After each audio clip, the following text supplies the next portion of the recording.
Assalamualaikum warahmatullahi wabarakatuh. Waalaikumsalam warahmatullahi wabarakatuh. Apa kabar Ustaz? Hari ini? Alhamdulillah. Baik. Alhamdulillahirrabbilalamin. Bertemu kembali dengan kami hari ini, saudara-saudara sekalian. Hari ini kita sudah kedatangan satu orang pemateri yang cukup luar biasa. Beliau adalah salah seorang pimpinan wilayah Muhammadiyah sekaligus sebagai Sekretaris Majelis Kesehatan Umum MPKU, Wakil Ketua, ya. Salah satu Wakil Ketua MPKU PP Muhammadiyah. Beliau adalah Dr. Haji Agus Sukaca. Assalamualaikum Ustaz hari ini. Waalaikumsalam warahmatullahi wabarakatuh. Sehat selalu Ustaz? Alhamdulillah. Baik. Alhamdulillah. Baik. Hari ini kita mohon pencerahan dari Ustadz Agus Sukaca terkait dengan gerakan jamaah, dakwah jamaah. Ustadz, kita kan melihat bahwa Muhammadiyah ini sekarang sudah cukup luar biasa, besar, gitu ya. Muhammadiyah dilihat dari seluruh aspek, gitu ya, dari amal usahanya, rumah sakit, kemudian pendidikan, kemudian juga jamaahnya. Maka kemudian menjadi tertarik bagi kita bersama untuk membincangkan kenapa Muhammadiyah itu bisa besar, Ustadz, gitu ya. Tentu kemudian kita tidak bisa melepaskan diri apa itu jamaah. Nah, kita mulai dari sini bahwa ada beberapa pertanyaan yang ingin saya sampaikan nanti Pak terkait dengan ini. Dan mohon pencerahannya karena kita perlu belajar banyak dengan Ustadz Agus terkait dengan bagaimana aktualisasi jamaah ini sebagai sebuah kekuatan yang perlu dibangun terus-menerus. Ustadz, kita akan berproses selama setengah jam ke depan nanti. Kemudian nanti pertanyaan-pertanyaan mohon dijawab dengan lugas, dengan baik. Baik Ustadz, menurut Ustadz Agus, kenapa Muhammadiyah saat ini itu bisa cukup luar biasa besar dan di mana posisi jamaah dan apa itu jamaah sebenarnya Ustadz? Menurut Ustadz Agus. Baik. Assalamualaikum warahmatullahi wabarakatuh. Waalaikumsalam warahmatullahi wabarakatuh. Pak Fitrah dan para pemirsa rahmatullah. Bermuhammadiyah itu sebenarnya merupakan bagian dari aktualisasi berjamaah. Ya. Jadi kalau kita bermuhammadiyah itu sesungguhnya kita ini sedang berjamaah. Maka Muhammadiyah itu sering juga disebut sebagai jamaiyah, ya, atau persyarikatan. Ya. Jadi jamiah karena memang itu satu akar kata dengan jamaah. Ya. Kita merupakan sebuah persyarikatan mengumpulkan orang-orang untuk mencapai suatu tujuan tertentu. Dan biasanya kita memahami berorganisasi ya, ini sebagai perintah Allah. Ya. Ayat yang populer di lingkungan warga Muhammadiyah adalah Quran Surah Ali Imran 104. Wal takun minkum ummatun yad'una ilal khair wa ya'muruna bil ma'ruf wa yanhauna 'anil munkar. Ya, ini ayat yang cukup populer Ustaz, ya. Hampir semua orang Muhammadiyah hafal. Cukup populer. Wal takun itu artinya adakanlah. Ya. Ini perintah untuk mengadakan. Mungkin kalau kita melihat beberapa terjemahan Al-Quran, di situ diterjemahkan hendaklah ada. Ya. Tapi di sini adakanlah, perintah supaya mengadakan. Jadi segolongan umat ya, yang kerjaannya adalah amar ma'ruf nahi mungkar, ya, itu harus kita adakan. Nah itu harus dalam bentuk organisasi.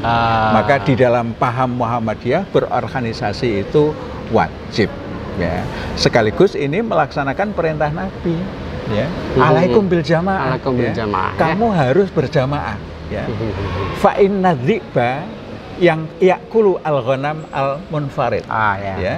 Karena serigala itu hanya berani makan domba yang sendirian, yang tidak berjamaah. Betul. Kalau domba itu berjamaah, ya serigala juga nggak berani.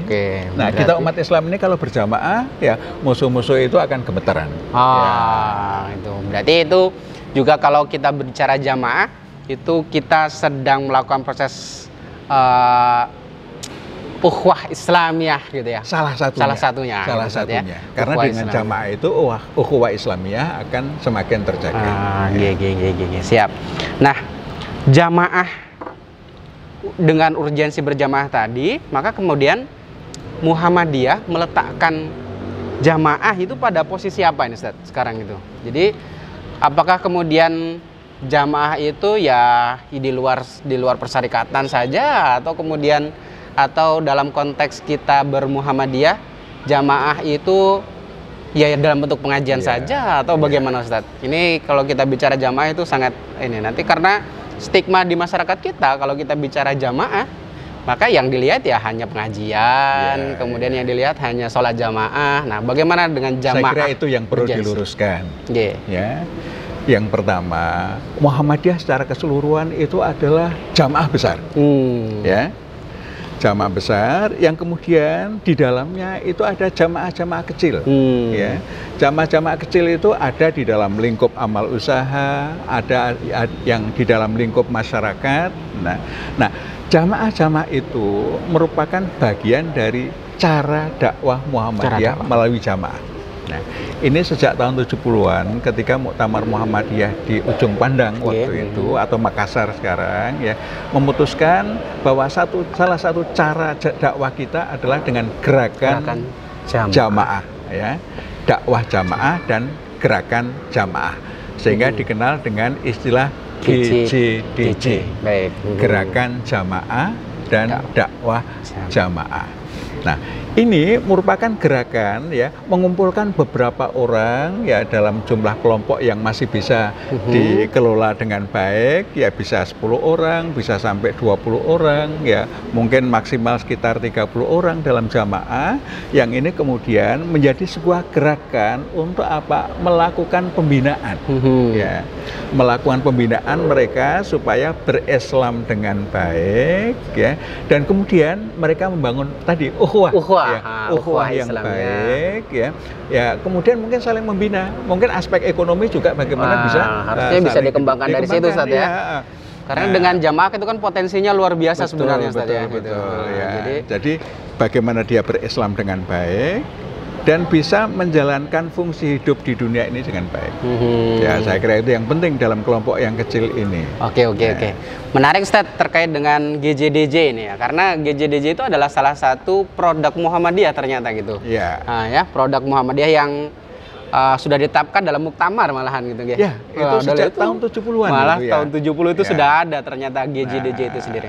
Nah, pengertiannya begini. Nah, pengertiannya gimana Ustaz? Itu menarik Ustaz. Gerakan dakwah ya, gerakan jamaah dan dakwah jamaah itu adalah gerakan dakwah menggunakan sistem pembinaan berkelanjutan di dalam jamaah dengan menggiatkan anggota Muhammadiyah tugasnya sebagai kader dan mubalik. Ya, jadi anggota Muhammadiyah membangun jamaah itu mungkin anggota Muhammadiyah dalam satu jamaah tidak harus semua, ya, mungkin hanya 2 atau 3 orang, ya. Itu yang jadi pimpinan jamaah gitu. Pemimpin jamaah, yang lain jadi inti jamaah.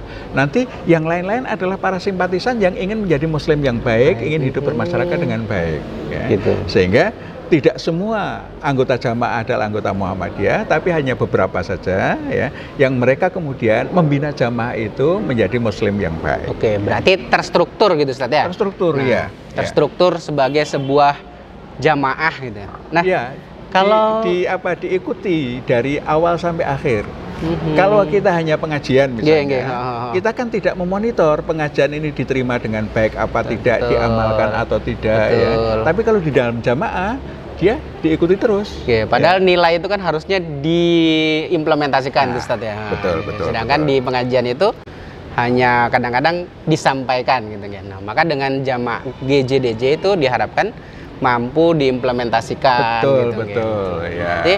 Berarti secara struktur harusnya ada gini Ustaz ya, ada pimpinan jamaah, ada ada imam gitu atau gimana? Iya. Jadi sebelum sampai struktur ya, ini jamaah ini di dalam kerangka dakwah Islam yang dilakukan oleh Muhammadiyah, itu tujuannya adalah supaya semua anggota itu menjadi pribadi Muslim yang sebenar-benarnya. Oke, tujuan itu. Jadi ini tujuannya adalah pribadi Muslim yang sebenar-benarnya. ini selaras dengan tujuan Muhammadiyah. Betul, tujuan betul, Muhammadiyah itu kan terwujudnya masyarakat Islam yang sebenar-benarnya. Baik. Itu dalam kerangka yang lebih besar. Yeah. Dalam kerangka individual, ya, tujuan Muhammadiyah itu terwujud pada seseorang, ya, itu kalau dia sudah menjadi pribadi Muslim yang sebenar-benarnya. Nah, sehingga gerakan jamaah ini, ya, tujuannya adalah individual. Ya, anggota-anggota jamaah itu menjadi pribadi Muslim yang sebenar-benarnya. Ini secara jadi itu pembinaan individu di dalam jamaah. Di dalam jamaah, ya. Sehingga karena ini kelompok kecil, ya, maka dalam kelompok kecil itu masing-masing harus berproses untuk menjadi pribadi Muslim yang sebenar-benarnya. Ya. Oke, baik, Ustadz. Menarik sekali ketika kita berbicara GJDJ, Ustadz. Ternyata kalau kita melihat GJDJ, mestinya Muhammadiyah itu punya anggota yang punya corak berpikir, karakter berpikir yang sama, Ustadz, ya, harusnya ya, kalau kita bisa bina dengan baik gitu ya. Frame-nya sama, tapi tentu aktualisasinya berbeda-beda, ya, karena variasinya kan luas sekali. Melaksanakan satu ajaran Islam pada orang yang berbeda itu menghasilkan sesuatu yang berbeda. Ya. Cuman memang kita mesti mempunyai frame yang sama, bahwa kita berislam itu harus berdasarkan kepada Al-Quran dan As-Sunnah As-Sahihah atau Al-Maqbulah itu. Baik. Nah, secara khusus begini, tujuan itu bisa terwujud kalau masing-masing yang pertama itu berkeyakinan tauhid yang murni. Oke, tujuan yang pertama itu berkeyakinan tauhid yang murni. Ya. Jadi sebab ini menjadi faktor penentu apakah amalan-amalan yang lain itu dinilai oleh Allah apa tidak. Betul. Kalau tauhidnya ini sudah salah, maka yang lain-lain itu menjadi tidak bermakna. Sehingga kita harus memperbaiki tauhidnya dulu. Baik. Ya. Yang kedua, kita harus mengajak anggota, ya, atau jamaah itu mudawamah di dalam mempelajari Islam. Mudawamah, Ustaz, ya. Jadi terus-menerus menetap gitu, Ustaz, ya. Jadi umat Islam itu harus selalu belajar Islam. Ya, harus selalu belajar Islam sehingga dia mempunyai jiwa pembelajar. Ya, atau karakter pembelajar. Ya. Dan yang ketiga, mengamalkan ajaran Islam. Nah, jadi bertauhid murni, mau belajar terus-menerus, ya, Islam. Yang ketiga, mengamalkan ajaran Islam. Dalam apa? Kehidupan pribadi, keluarga, dan masyarakat. Itu tujuan GJDJ sebenarnya. Itu juga membentuk karakter pribadi gitu ya. Karakter pribadi seorang warga Muhammadiyah. Nanti bisa diimplementasikan ke individu, keluarga, dan masyarakat. Betul, gitu, Ustaz, ya. Nah, yang penting dibentuk itu sebenarnya adalah frame-nya gitu, Ustaz, ya. Betul. Oke. Berarti 3 tujuan itu kemudian dilakukan proses internalisasi pada proses GJDJ. Nah, tertarik dengan GJDJ, saya masih tertarik. GJDJ itu apa sih sebenarnya, Ustaz? Kalau perlu dijelaskan lebih dalam lagi tuh supaya kemudian kita bisa lebih paham apa sih sebenarnya GJDJ itu sendiri, Ustaz? Namanya gerakan jamaah ya, dan dakwah jamaah. Maka basisnya adalah jamaah. Dan jamaah ini merupakan organisasi mungkin yang terkecil di atas keluarga. Betul ya. Paling kecil kan keluarga. Keluarga. Ada ibu, bapak, anak gitu, Ustaz. Di atas keluarga ini beberapa keluarga itu mereka terkumpul di dalam satu gerakan jamaah, ya. Mungkin di situ anggota mungkin bisa 4-5 keluarga atau mungkin bisa lebih, tetapi jumlah personilnya ya kira-kira sekitar 30-an orang cukuplah, ya. Nah, 30 ini dibimbing, ada pemimpin jamaah, ada inti jamaah, ya. Nah, inti jamaah ini kemudian nanti ikut memproses, ya, sehingga semua anggota jamaah itu masing-masing berjuang untuk menjadi pribadi Muslim yang sebenarnya. Sehingga di sini di dalam jamaah ini pemimpin jamaah memonitor, anggota jamaahnya ngajinya sudah lancar apa belum. Ya. Kalau ada anggota jamaah yang ngajinya belum lancar, nah tugas pimpinan jamaah adalah membuat event di dalam jamaah supaya yang belum bisa ngaji dengan lancar, itu lancar. Gitu ya, lancar. Berapa target waktunya? Oh, misalnya 3 bulan. Ya, 3 bulan semua anggota sudah lancar. Oh, kok masih ada yang tertinggal? Ya, gimana ngatasi yang tertinggal ini?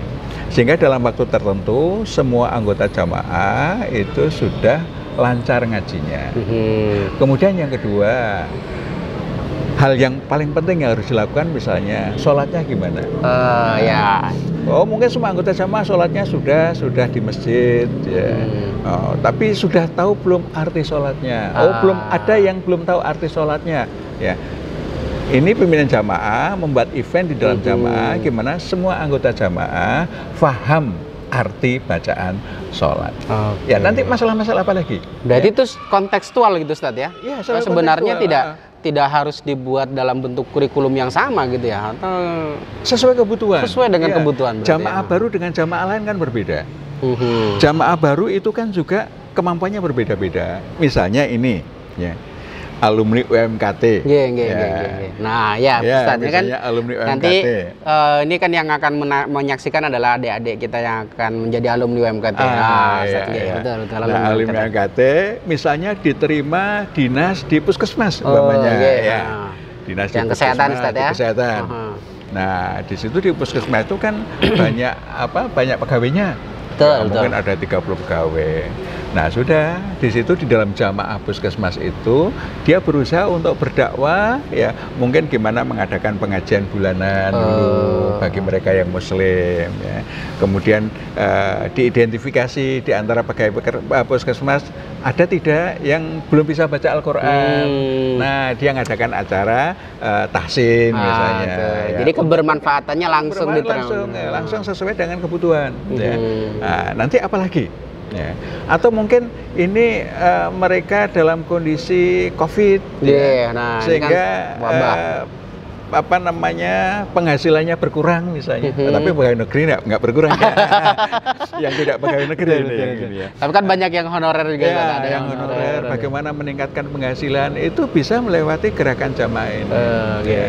Jadi ini bisa menjadi media bagi nanti para alumni, ya, untuk melakukan gerakan dakwah di tempat dia bertugas, ya. Dakwahnya ini terstruktur, jalan gitu, jalan dan terstruktur, ya. gitu. Ya.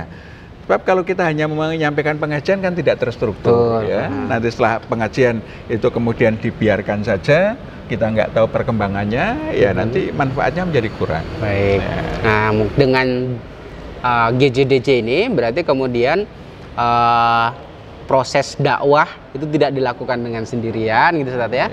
Dan terstruktur sesuai dengan kebutuhan sebenarnya, gitu, Ustadz, ya. Karena sebenarnya kurikulum juga sangat ditentukan dari kebutuhan masing-masing di lingkup jamaah tersebut, gitu, Ustadz, ya. Betul.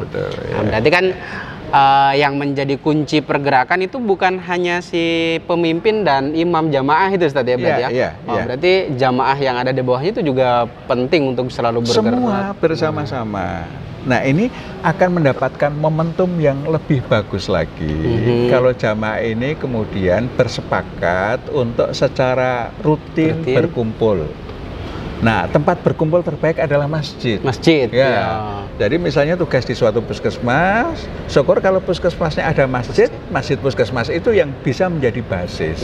Ya. Tapi kalau tidak ada, ya di sekitarnya kan ada masjid, ya, bisa bersepakat. Nah, misalnya tiap maghrib, isya, subuh ketemu. Ya. Jadi itu kan jangkauannya kan biasanya tidak jauh, ya. Sesama pegawai, ya, itu tidak jauh, mungkin di sekitar puskesmas. Nah, kalau misalnya pegawainya jauh-jauh, ya ambil juga masyarakat yang sekitar situ, mungkin pasien, ya, mungkin tetangga, ya. Ini kita bisa membentuk sebuah jamaah, gitu, ya, untuk mengembangkan ajaran Islam, menyampaikan ajaran Islam kepada mereka, sehingga pada akhirnya mereka memahami ajaran Islam dan mengamalkan ajaran Islam dengan baik. Berarti kalau kita lihat dari sini sebenarnya tujuan dari jamaah itu ya membentuk karakter pribadi, kemudian keluarga dan masyarakat nanti akhirnya seperti itu, Ustadz, betul, ya. Betul. Gitu, ya. Baik. Nah, pembentukan karakter ini dilakukan melalui jamaah. Nah, ini masih perlu saya perdalam, Ustadz. Ya. Nah, seperti apa kemudian sebenarnya fungsi GJDJ ini ketika membentuk karakter pribadi, karakter keluarga, Iya, karakter iya. masyarakat itu, Ustaz? Sebenarnya ada Fungsi tiga GJDJ. karakter, tiga karakter yang diperlukan untuk berislam dengan baik. Ya. Karakter pertama adalah karakter pembelajar. Karakter pembelajar. Pembelajar. Baik. Nah, karakter pembelajar ini dibentuk dengan pertama belajar Quran. Belajar Quran Ya, ya. Oke. belajar Karena Quran. nggak ada habisnya itu belajar Nggak ada Al-Quran, Ustaz, ya. habisnya, nggak ada habisnya. Ini mereka yang belum lancar, melancarkan dulu tahap awal. Oke. Ya. Mereka yang sudah lancar, membiasakan membaca sekurang-kurangnya khatam sebulan sekali. 1 bulan sekali, Ustaz, ya. Iya, jadi Wah, berat juga, rata-rata Ustaz, ya. itu berat bagi yang belum biasa. Oh iya Ya. betul, Ustaz. Kalau mereka sudah biasa, itu tidak berat. Oh gitu, Ya. betul. Ya, sesuatu yang berat itu karena tidak biasa. Iya. Ya. Mungkin Mas Belum Fitro- mudawamah itu, Ustaz, belum ya. mudawamah. Betul. Mungkin Mas Fitro melihat kalau jalan-jalan ke kampung ya, orang yang hari-hari mencangkul itu, masya Allah beratnya. Kalau kita melakukan berat sekali. Ya. Iya. Karena kita nggak biasa. Betul. Tapi bagi Pak Tani mencangkul tiap hari Iya, itu iya. biasa, tidak berat. Betul. Sama, kita membaca Al-Quran tiap hari ini kalau sudah biasa itu tidak berat. Nah, yang kedua adalah membiasakan membaca. Ya, membaca. Ini idealnya kita bisa membaca setiap hari itu ya 1 jam lah kita baca buku. Nah, luar biasa. Yang ketiga, terbiasa mengikuti taklim, pengajian. Nah, kalau jamaah ini seminggu sekali melakukan pengajian, ini sebenarnya salah satu cara untuk membangun karakter pembelajar. Ya, dari pengajian ini, jadi jamaah ini memfasilitasi, ya, memfasilitasi untuk semua anggota itu bisa ikut pengajian. Ini karakter pertama pembelajar. Pembelajar, Ustaz, Ya. ya. Oke, baik. Karakter kedua adalah pengamal soleh. Ya, Pembelajar, pengamal amal soleh. soleh gitu ya, Ya. mengamalkan amal soleh. Ya, Oke, jadi baik. dia sudah belajar itu untuk apa? Untuk membimbing ya, agar amalannya adalah amalan-amalan yang soleh. Kita memilih melakukan suatu kesolehan. Baik. Ya, ini yang kedua. Sehingga dengan berjamaah ini kita berharap ya masyarakat kita itu menjadi pengamal soleh. Oke, baik. Karakter yang ketiga, Ustaz? Yang ketiga adalah karakter pejuang. Pejuang. Ya. Pejuang ini dalam bentuk apa? Bermasyarakat tadi, berjamaah ya, itu untuk sama-sama gotong royong membangun masyarakat yang baik, itu bagian dari perjuangan. Ya. Termasuk berorganisasi, bermuhammadiyah itu bagian dari perjuangan. Ya. Ya. Sehingga pembelajar, pengamal soleh, pejuang. Betul. Ya, ini yang harus kita lakukan. Nah, sehingga dengan demikian maka berjamaah ini ya membangun 3 karakter penting ya sebagai langkah atau sebagai bekal untuk menuju sukses. Ya. Sukses. Nih, sukses dalam berislam itu adalah masuk ke surganya Allah Subhanahu wa taala, Ustaz, ya. Sukses ukhrawinya. Ya, ukhrawi. Ya, ukhrawinya kita nanti berjumpa dengan Allah dalam keridhaannya, ditempatkan di surga. Di surga Jannatul Na'im. Sukses dunianya kita menjadi pribadi muslim yang sebenar-benarnya. Baik, Ustaz. Oke, menarik, Ustaz. Ini pertanyaannya terakhir, Ustaz. Bagaimana sih sebenarnya GJDJ itu kita implementasikan bagi adik-adik nanti nih yang mau akan lulus di masyarakat, Ustaz? Iya. Nah, ini terakhir, Ustaz. Ya, saya kira sangat mudah ya, sangat mudah implementasinya. Tinggal nanti di mana ditempatkan, di mana tinggal, kita hidup bermasyarakat. Ya. Mulai dari keluarga mungkin ada 5 orang, nanti tetangga, ya. Tetangga mungkin ada 5 tetangga. Ya. Masing-masing tetangga anggota keluarganya misalnya ada 5 orang. Sudah berapa itu? 25, 25 gitu ya. Tambah kita sendiri 27 gitu ya. Sudah 30, kita baru 5 tetangga. Nah, ini kita lakukan ya dengan membentuk mereka sebagai jamaah yang sering berinteraksi. Mungkin kita bisa saling bergantian, kadangkala di rumah kita pertemuan, kadang-kadang di rumah tetangga yang satu, tetangga yang lain. Nanti kemudian membangun kebersamaan di masjid. Ya, di mana masjid yang paling dekat? Saya kira kira ini menjadi langkah dakwah yang efisien ya, efisien. Kita mulai dari kelompok yang kecil ya, kemudian ke yang lebih besar. Nanti kalau yang ini sudah terbina dengan baik, dan itu banyak gitu Ustaz ya, melahirkan jamaah baru. Ya. Jadi melahirkan jamaah baru. Ya, syukur di antara 5 keluarga ini ada yang mubalik, ya, sehingga dia bisa menjadi tempat bertanya. Begitu nanti sudah terbina menjadi baik, ini membentuk jamaah di tempat lain. Terus demikian rupa sehingga proses dakwah kita untuk mengajak orang menjadi lebih baik itu akan lebih berjalan dengan masif. Baik. Ya. Terakhir Ustaz, kesimpulan dari materi kita hari ini perlu disampaikan dan pesan-pesan untuk adik-adik kita yang akan lulus di Baitul untuk ke depan Ustaz yang akan lulus. Oke Pak Fitra. Ya. Yang pertama, kesimpulan pertama yang kita perlu perlu pahami bahwa gerakan jamaah dan dakwah jamaah ini merupakan strategi dakwah yang amat efektif ya, karena kita membimbing dari awal sampai akhir. Ya, ini. Nah, sehingga diharapkan kepada semua alumni UMKT ya, mengaktualisasikan dakwahnya di tempatnya masing-masing dengan gerakan jamaah dan dakwah jamaah ini. Ya. Nah, di situ sesungguhnya dengan berjamaah ya, kita ini membina diri kita sekaligus membina orang lain. Karena tidak mungkin kita membina orang lain tanpa membina diri kita. Fungsi kita sebagai uswah hasanah akan terlihat di situ.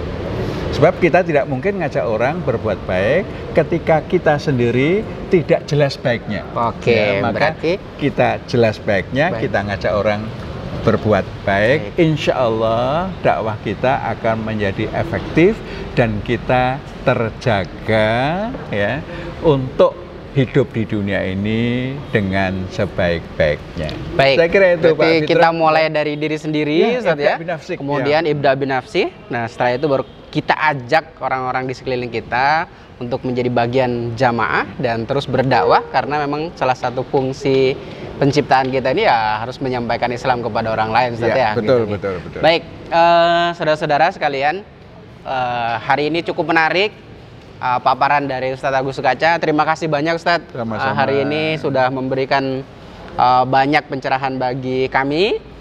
Tentu kemudian sangat berharga hari ini saya bisa bercengkrama, belajar kembali pada Ustadz Agus Sukaca, dan harapannya nanti adik-adik bisa menyerap materi ini dengan sebaik-baiknya, saudara-saudara, dan nanti bisa diimplementasikan di masyarakat.